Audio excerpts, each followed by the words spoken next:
Hello everyone. Well, today I am going to tell you something about this meter bridge experiment, which is of class 12 का है ना।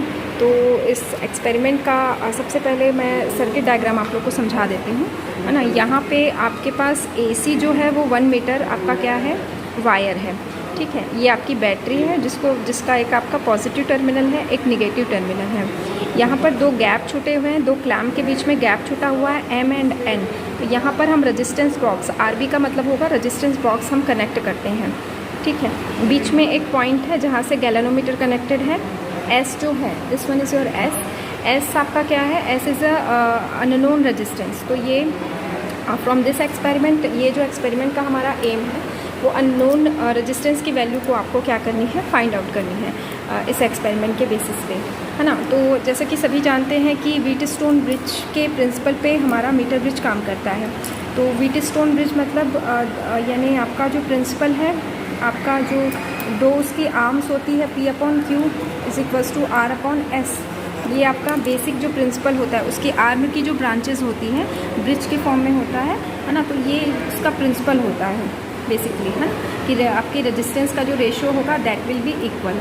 Now come to this, यहाँ पे ये वाला जो पॉइंट है, this one is your jockey को मैं 1 मीटर वायर पे स्लाइड करती हूँ, और स्लाइड करने से again same thing which was coming in the Wheatstone bridge, है ना।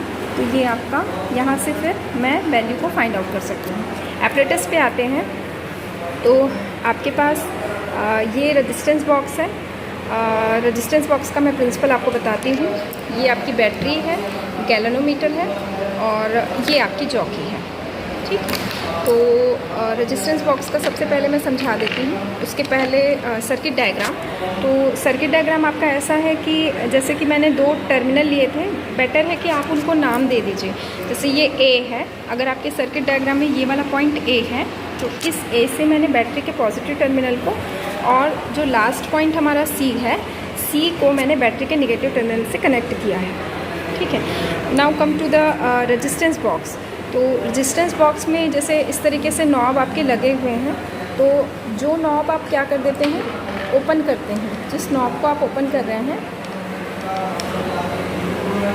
है ना, जैसे मैंने अभी 100 ओम और 50 ओम के नॉब को मैंने ओपन किया है, तो अभी इस दोनों क्लैम्प के बीच में 150 ओम कनेक्टेड है, ठीक है।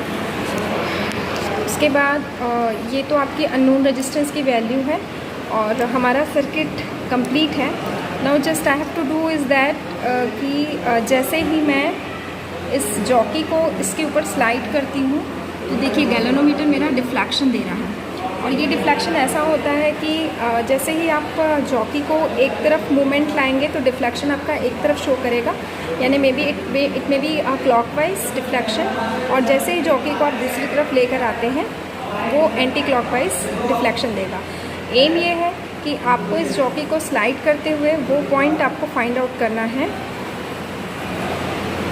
जिसमें आपका डिफ्लेक्शन 0 आ जाए, ठीक है। तो इसी के आसपास हमारी रीडिंग है, ये अप्रॉक्सीमेटली 51 to 52 के बीच में आ रहा है।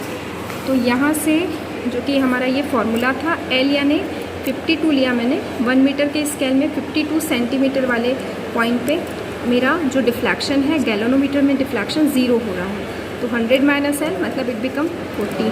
तो S = मेरे पास 150